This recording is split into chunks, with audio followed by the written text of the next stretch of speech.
Hello everyone, I Sandeep Bihan welcome you all to our today's social science class. Children, we had started our first chapter of history class 10th, that is the rise of nationalism in Europe. In our previous class, we had studied about the concept of nationalism, nation state, and then we had also studied that how the French Revolution had its impact on its neighboring European countries.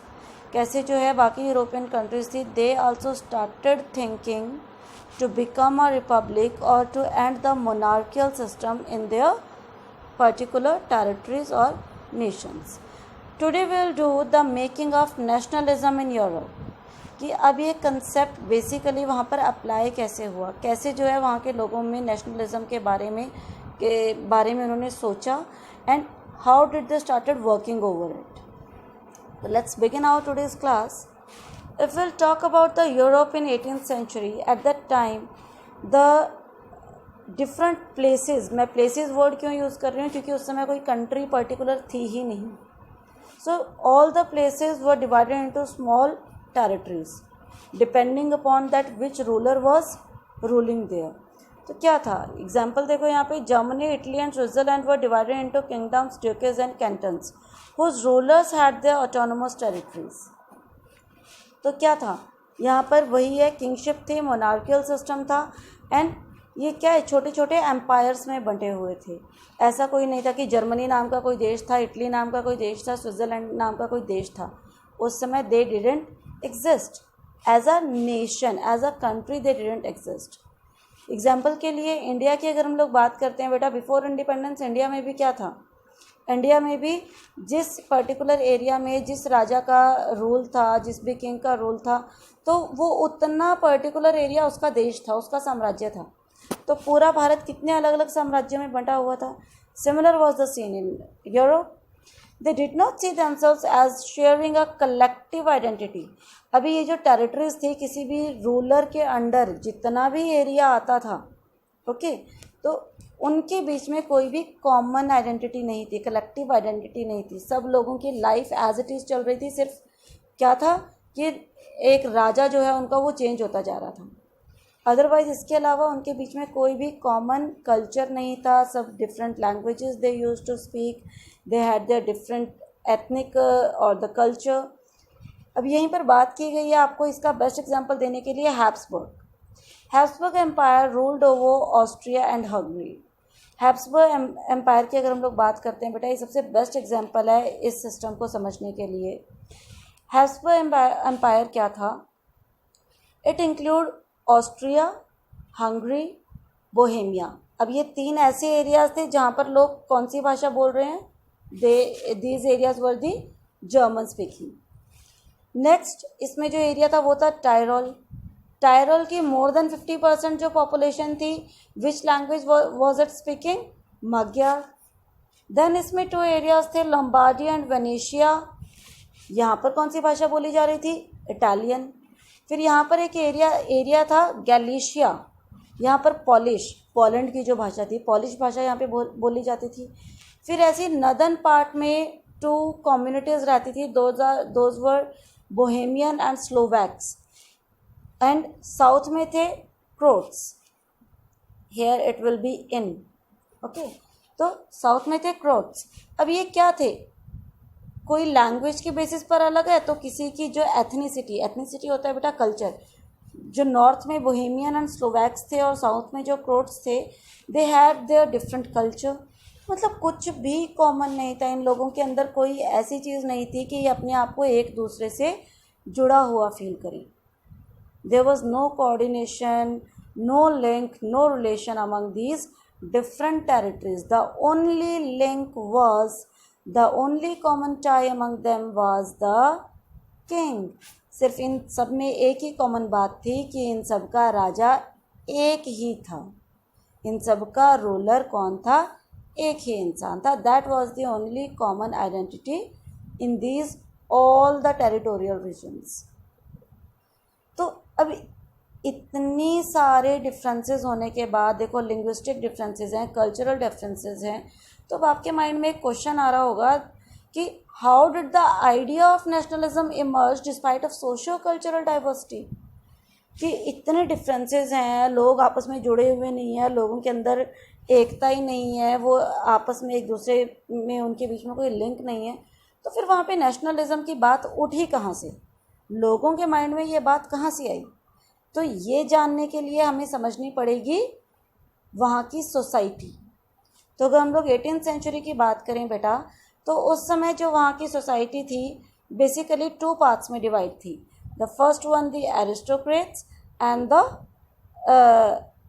peasants, aristocrats and peasants में सभी worker class सब लोग आते थे। तो beginning में जो वहाँ पर सोसाइटी थी that was divided into these 2 categories of people, या तो रिच पीपल थे या फिर बिल्कुल ही वर्कर क्लास थी। अब देखेंगे इनको हम डिटेल में। अगर हम लोग एरिस्टोक्रेट्स की बात करते हैं, this is the upper class of the European society. The landed aristocracy were the dominant group. Of course rich थे तो उनका सोसाइटी में क्या था, उनकी डोमिनेंस थी। अगर हम इनके नंबर की बात करें, पॉपुलेशन में इनके रेशियो की, इनके परसेंटेज की बात करें, तो ये नंबर में बहुत कम थे, लेकिन क्योंकि वो रिच थे इसलिए उनका दबदबा ज़्यादा था। ठीक है, उनके डोमिनेंट क्यों थे, क्योंकि वो रिच थे, लेकिन पॉपुलेशन में according to number they were very less. They had common interest and lifestyle. ये जो सभी जितने भी एरिस्टोक्रेट्स थे इन सबकी लाइफस्टाइल एक जैसी थी, इन सबके इंटरेस्ट एक जैसे थे। ठीक है, they were living somewhere a kind of high lifestyle, a very very high lifestyle. They had common interest and lifestyle, had all rights like voting rights. इनको हर तरीके के जो है राइट्स दे वर एंजॉइंग, जिसमें कि वोटिंग राइट्स भी थे। Next, own large country estates and town houses. ज़्यादातर जो एरिया था वो किनके कंट्रोल में था, इनके कंट्रोल में था, because they were rich. Connected by marriage ties. अभी जितने भी एरिस्टोक्रेट्स थे इनके बीच में आपस में क्या लिंक था कि ये लोग ऑफ कोर्स अगर हम लोग लिविंग स्टैंडर्ड के अकॉर्डिंग देखें तो ये अपने स्टैंडर्ड के लोग देखते थे शादी करने के लिए। तो अपर कास्ट में ही जितने भी एरिस्टोक्रेट्स थे इन सब में मैरिटल रिलेशंस थे, इनकी फैमिलीज में जो है मैरिटल रिलेशंस थे।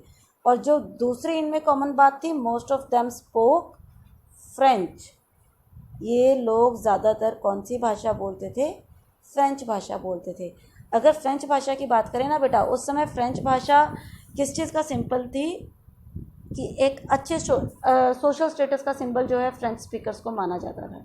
जैसे अभी फिर से मैं अपनी कंट्री का एग्जांपल दूंगी, कोई भी बड़ा हाई फाई इंग्लिश में बात करता है तो हमें लगता है कि वाह यार ये तो बहुत ही इंसान किसी हाई सोसाइटी से आया है, बड़ा एजुकेटेड है ना। हमारे माइंड में एक जो बहुत अच्छी इंग्लिश बोलने वाला पर्सन है उसकी इमेज कुछ और ही होती है। तो similar was the scene there in European societies. French speakers को बहुत ज़्यादा जो है हाई स्टैंडर्ड सोसाइटी में से उनको बिलोंग किया जाता था। तो ये थी हमारी अपर क्लास सोसाइटी। दूसरा हमने किया था कि जो दूसरी साइड थी सोसाइटी के, those were the peasants which comes under the lower class of the society. अभी जो पीजेंट्स थे, पीजेंट्स में farmers, workers, professionals, educated people, ये सभी किस में आते थे, ये सब आते थे पीजेंट्स में।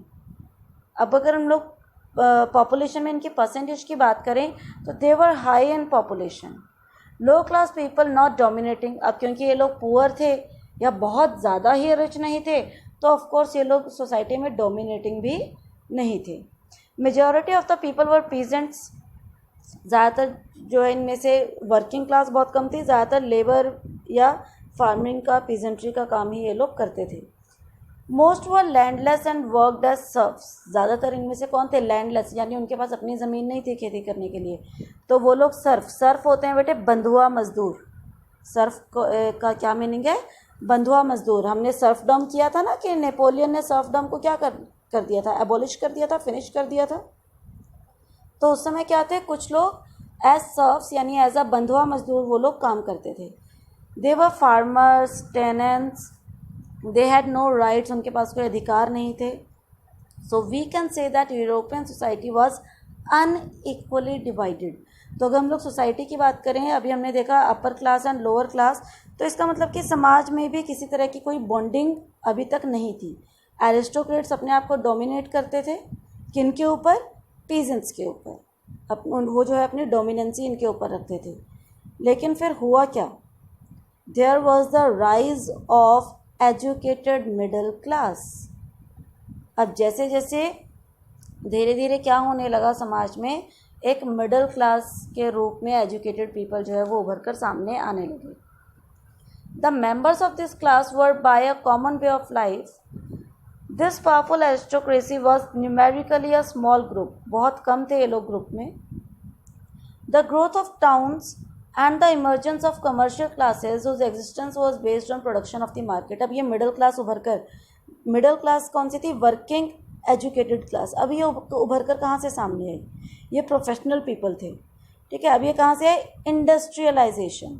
जब यूरोप में जैसे जैसे इंडस्ट्रियलाइजेशन आया, तो इंडस्ट्रियलाइजेशन के साथ क्या हुआ? जहाँ जहाँ पे इंडस्ट्री हुई वहाँ पर छोटे छोटे शहर बसने शुरू हो गए। अभी जब पीजेंट्री क्लास में से, हमने पढ़ा था ना कि दो सोशल ग्रुप थे, एरिस्टोक्रेट्स एंड पीजेंट्स। तो ये जो लोअर क्लास था पीजेंट्स का, इसमें जो एजुकेटेड लोग थे उन्होंने जाके इन इंडस्ट्रीज में काम करना शुरू कर दिया। अब वो एक काम करेंगे, लेबर वर्क से वो लोग ऊपर उठ गए, तो ऑफकोर्स उनका लिविंग स्टैंडर्ड भी थोड़ा सा क्या होगा? इम्प्रूव होगा। तो इस तरीके से एक एजुकेटेड मिडिल क्लास जो है उभर कर सामने आई। In its wake new social group came into being, a working class population and middle classes made up of industrialist, businessman, professional। तो अब इस मिडिल क्लास में कौन कौन थे? जो छोटे मोटे इंडस्ट्रियलिस्ट थे वो, छोटे बिजनेसमैन, प्रोफेशनल यानी जो एक पर्टिकुलर प्रोफेशन में थे, जो इन इंडस्ट्रीज में काम कर रहे थे। It was among the educated liberal middle classes that ideas of national unity following the abolition of aristocratic privileges gained popularity। तो अब क्या था? अभी जो मिडिल क्लास उभर कर सामने आए थे ना, क्योंकि ये एजुकेटेड थे, थोड़े सेल्फ डिपेंडेंट हो गए थे, तो अब दे स्टार्टेड मेकिंग आर्ग्यूमेंट्स और अ kind of discussion that they should also be liberal, they should be national unity, they should be abolition of aristocratic privileges. ये जो एरिस्टोक्रेटिक पावर है जो डोमिनेंट सोसाइटी के पास, रिच पीपल के पास, या उनके पास जो राइट्स हैं बाय बर्थ, क्यों? क्योंकि वो रिच फैमिली में पैदा हुए हैं तो उनके पास बाय बर्थ राइट है, इसलिए वो लोग पॉपुलर जो है अपनी डोमिनेंस रखते थे लोअर क्लास पीपल के ऊपर। तो वो ये क्या बात करते थे एजुकेटेड मिडिल क्लास, कि ये सब फिनिश होना चाहिए, इट शुड बी एबॉलिश्ड। और उनके ये विचार धीरे धीरे क्या होने लगे? पूरे समाज में फैलने लगे। तो अब समझ आया कि कैसे इतनी सारी डाइवर्सिटीज़ के बाद भी जो हमने देखी, फिर भी धीरे धीरे नेशनलिज्म की बात कैसे वो लोग करने लगे, due to the emergence of the middle class society between aristocrats and peasants. अभी तक दो ही थी, पर जैसे ही ये एजुकेटेड मिडिल क्लास उभर कर सामने आया तो वो लिबर्टी की बात करने लगे, इक्वालिटी की बात करने लगे, ये जितने भी सोशल जो एविल्स थे, एरिस्टोक्रेटिक जो पावर्स थी, उनके एबोलिशन की वो लोग बात करने लगे। और उनके ऑफ कोर्स ये थिंकिंग क्या थी? बहुत ज़्यादा फेमस हुई, समाज में लोग उसके बारे में बात करने लगे। अब वो जो लिबर्टी की बात करते थे, इस लिबर्टी या लिबरल वर्ड का मतलब क्या था? What did liberal nationalism stand for? So the meaning of this term liberal या liberal nationalism, it is different for different people. How? So how the meaning was different? In early 19th century, Europe were closely allied to the ideology of liberalism। धीरे धीरे जो European society थी वो इस ideology सोच, इस सोच की तरफ बढ़ने लगी थी। The term liberalism derives from the Latin root liber means free. तो इस लिबरल वर्ड का जो बेसिक जो टर्म, इस टर्म का जो बेसिक मीनिंग है, that means free, means freedom. तो liberalism stood for freedom for the individual and equality for all before the law. तो लिबरलिज्म का क्या मतलब था लोगों के लिए? कि individual person should have the freedom to live as he और शी वॉन्ट्स, जैसे भी वो जीना चाहते हैं, उनकी इंडिविजुअलिटी या उनकी जो एक प्राइवेट लाइफ है उसमें किसी भी तरह की किसी की इंटरफेरेंस नहीं होनी चाहिए. And everyone should be equal before the law. It emphasise the concept of government by concept.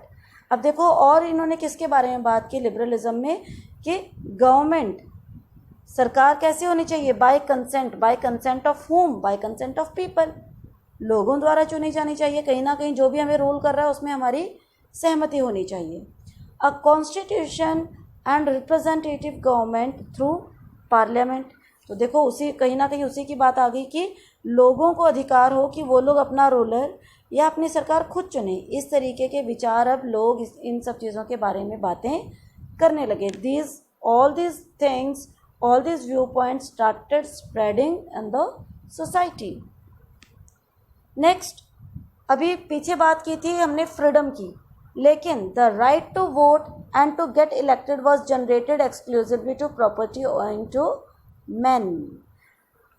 बराबरी की तो बात की थी उन्होंने, फ्रीडम की भी बात की थी, लेकिन जब इक्वालिटी की बात आई तो इक्वालिटी ऑफ एवरीवन जो है वो राइट टू वोट में इंक्लूड उसको नहीं किया गया. क्योंकि हमने पढ़ा था कि वोटिंग राइट उस समय मैक्सिमम यूरोपियन कंट्रीज़ में किसको था, it was only to the male member of the society. So man without property and all women were excluded from the political rights. बाकी सभी राइट्स में तो सबको इंक्लूड किया, लेकिन जैसे ही एक पॉलिटिकल राइट की बात आई तो वहाँ पर जो पुअर पीपल थे यानी man without property and women, these were excluded from the political rights. Women and अब इसके लिए क्या किया उन्होंने, अब जब उनको अधिकार नहीं मिले तो they were not happy of course. तो what they did, they organised opposition movements demanding the equal political rights. उन्होंने अपने कुछ जो है ग्रुप्स बनाने शुरू कर दिए and they started asking for the right to vote. और इस तरीके के जो मूवमेंट्स होते थे उनको हम बोलते थे बेटा suffrage. Those are called suffrage, SURAGE. Okay, so this is called right to vote. Next is, अभी हमने देखी कि सोशल एंड पॉलिटिकल लिबरलिज्म के बारे में. Next kind of liberalism which spread in the European countries was liberalism of markets. अब economical basis पे भी अब उनको कुछ ना कुछ फ्रीडम्स चाहिए थी. जो व्यापारी थे, जो ट्रेडर्स थे, दे वर ऑल्सो आस्किंग. उनके लिए लिबरल का मीनिंग क्या था देखते हैं. तो for them liberal means freedom of markets, abolition of state imposed restrictions, different areas have their own currency, weights and measures. तो अब उनकी क्या डिमांड्स थी कि मार्केट में क्या होनी चाहिए, आज़ादी होनी चाहिए for the sale and purchase. जो उनके ऊपर गवर्नमेंट की तरफ से जो रिस्ट्रिक्शन, यानी गवर्नमेंट क्या थी, रूलर होते थे, तो रूलर की तरफ से या गवर्नमेंट की तरफ से जो रिस्ट्रिक्शंस होती थी ट्रेडर्स के ऊपर, वो नहीं होनी चाहिए, दो should be abolished. Next thing, different areas. अब देखो जो वो मेन प्रॉब्लम फेस करते थे बेटा उस समय, जो भी व्यापारी थे, बिजनेसमैन थे, उनके सामने एक सबसे बड़ी प्रॉब्लम थी कि different areas have their own currency, weights and measures. ये हमने शॉर्ट में हमारी पिछली वीडियो में भी डिस्कस किया था. अभी इसको थोड़ा सा हम डिटेल में देखेंगे. तो कैसे जो डिफरेंट वेट्स एंड मेजर्स थे उनके लिए प्रॉब्लम क्रिएट करते थे. तो जो पहली चीज़ थी, देखो मैंने आपको पहले भी बताया था कि जब वो with in the country he, with in the territory एक मतलब विद इन द कंट्री एक टेरिटरी से दूसरे टेरिटरी में जब वो मूव करते थे तो उनको हर बैरियर पे, यानी हर टेरिटरी जब वो दूसरी टेरिटरी में एंटर होते थे तो उनको वहाँ पर टैक्स देना पड़ता था. अभी एग्जांपल के लिए आपके बुक में दिया हुआ है, फ्रॉम हैम्बर्ग टू न्यूरेमबर्ग जब उनको मूव करना होता था तो बीच में 11 टैक्स बैरियर्स आते थे, जहाँ पे कि उनको हर टैक्स पर 5% जो है उनको टैक्स पे करना पड़ता था. जो भी मटेरियल वो लोग अपने साथ सप्लाई लेकर जाते थे उसका 5% उनको वहाँ पर देना पड़ता था. और देखो 5% एक टैक्स बैरियर पे वो लोग पे कर रहे हैं, तो 11 टैक्स बैरियर्स हैं, तो टोटल कितना परसेंट, 5 11 55. तो 55% तो वो लोग बेचारे टैक्स में ही पे कर देंगे. तो उनके पास कितना बचा, ओनली 45%. तो सिर्फ 45% ही अपनी वो सेल परचेज में से क्या करेंगे, अपना प्रॉफिट कमाएंगे. तो उनके पास बचेगा क्या, कुछ भी नहीं. दूसरी चीज़, अब ये जो उनको टैक्स पे करना पड़ता था अलग अलग बैरियर्स पर, वो क्या था, वो टाइम कंज्यूमिंग था। टाइम कंज्यूमिंग क्या था, क्योंकि उस समय जो करेंसी थी सबकी अपनी अपनी अलग अलग थी, जो वेट एंड मेजर्स थे वो भी सबके क्या थे, अलग अलग थे। कैसे, एग्जाम्पल देखेंगे। क्लॉथ मेजरमेंट जो यूनिट थी उस समय, दैट वाज LA। क्लॉथ को जो हम कपड़ा नापते हैं उसकी मेजरमेंट यूनिट क्या थी, LA। तो फ्रैंकफर्ट में 1 LA was equal to 54.7 centimetre. In Mainz 1 LA was equal to 55.1 centimeter. In Nuremberg 1 LA was equal to 65.6 centimeter. तो देखो हर जगह मेजरिंग यूनिट कॉमन उठा ली LA, लेकिन उस 1 LA का हर जगह अलग अलग मतलब है। उसकी मेजरमेंट जो यूनिट है, small unit, that is different in different areas. तो हर बार जब वो टैक्स पे करते थे तो उनको देखना पड़ता था कि यहाँ की मेजरिंग यूनिट कितनी है। अब कोई कपड़े का व्यापारी जाएगा तो वो जो अपना टैक्स पे करेगा, तो हर बार measuring unit it was different for them. तो इसलिए वो लोग क्या चाहते थे कि there should be liberalism in market places also. तो फिर अब इसके लिए हुआ क्या, जब उन्होंने इस तरीके की डिमांड की, जो एजुकेटेड क्लास थी वो इन सब चीज़ों को बहुत बड़ा बैरियर मानती थी। तो हुआ क्या, there was the establishment of Zollverein. There was the establishment of Zollverein. अब ये ज़ोल्वेराइन क्या थी बेटा, this was a coalition of German state. Actual में ये एक तरीके की ट्रेड यूनियन थी which was made by Prussia and other German states. Okay, और अब क्यों बनी थी ये, बिकॉज जो एजुकेटेड पीपल थे, मिडिल क्लास पीपल थे, what they demanded for a unified economic territory allowing the unhindered मतलब without any kind of barriers, unhindered movement of goods. हमने अभी देखा था ना कि 11 जगह पर उनको बीच में टैक्स पे करना पड़ता था। तो वो चाहते थे कि इस तरीके की रिस्ट्रिक्शंस या बैरियर्स बीच में नहीं होने चाहिए जब वो एक जगह से दूसरी जगह सेल परचेज करने जाते हैं। People and capital by the middle class. तो मिडिल क्लास लोगों ने इस चीज़ की डिमांड की थी। तो उस समय फिर सॉल्यूशन क्या निकाला गया, Zollverein was framed in 1834। This was a custom union which was formed by Prussia and joined by other German states. Prussia ने इसको बनाया और इसको साथ में जर्मन प्लस आसपास के जो और स्टेट्स थे, जर्मन स्टेट्स थे, उन्होंने भी इसको ज्वाइन किया। अब इस ज़ोल्वेराइन ने किया क्या, इसने जो टैरिफ बैरियर्स थे वो सभी हटा दिए। अब जो हमने किए थे ना कि उनको 11 जगह टैक्स पे करते हुए जाना पड़ता था, उस चीज़ को ख़त्म कर दिया। Then currencies reduced. अब हमने क्या किया था, हर एरिया की अपनी अपनी करेंसी होती थी। तो because there were different kinds of currencies, तो हर बार प्रॉब्लम होती थी उस कैलकुलेशन में। तो क्या था, उन्होंने करेंसीज को भी रिड्यूस कर मार्केट लेवल में 2 मेन करेंसीज कर दी। Then creation of railway network to improve and unite the Zollverein. तो तीसरी चीज़ क्या की, जो रेलवे नेटवर्क था उसको बहुत ज़्यादा उन्होंने इम्प्रूव किया ताकि सामान को लाने ले जाने में आसानी हो सके। So these were the measures which were taken by the Zollverein for the economic liberalism. So students, here our today's topic is finished, जिसमें हमने क्या देखा कि कैसे जो नेशनलिज्म का कंसेप्ट था वो लोगों के बीच में आया, जबकि वहाँ पर कितने सारी क्या थी, डाइवर्सिटीज़ थी। लोगों के बीच में कुछ भी कॉमन नहीं था एक्सेप्ट देयर किंग। लेकिन जैसे ही एक मिडिल क्लास उभर कर सामने आई, उसने कुछ छोटी छोटी चीज़ों को नेशनल लेवल पर यूनाइट कर दिया, जैसे कि एक कॉमन करेंसीज ले आए, फिर टैक्स बैरियर्स बीच में से हटा दिया।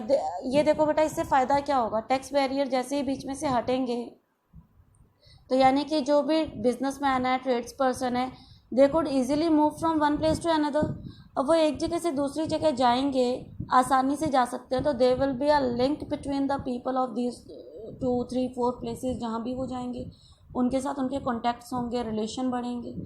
तो इस तरीके से लोग आपस में मिलने लगे। तो कहीं ना कहीं ये जो इकोनॉमिक लिबरलिज्म था, इसने कहीं ना कहीं बाकी जो नेशनलिज्म का कंसेप्ट था उसको भी क्या किया, प्रमोट किया, उसको भी कहीं ना कहीं बढ़ावा दिया. तो I hope the topic is clear to you all till here. Will continue our chapter in the next class, in our next video. तब तक आप लोग ये चैप्टर यहाँ तक बेटा पूरा रीड करेंगे, ध्यान से उसको समझेंगे. If you have any doubt you can ask me. Till then all of you take care.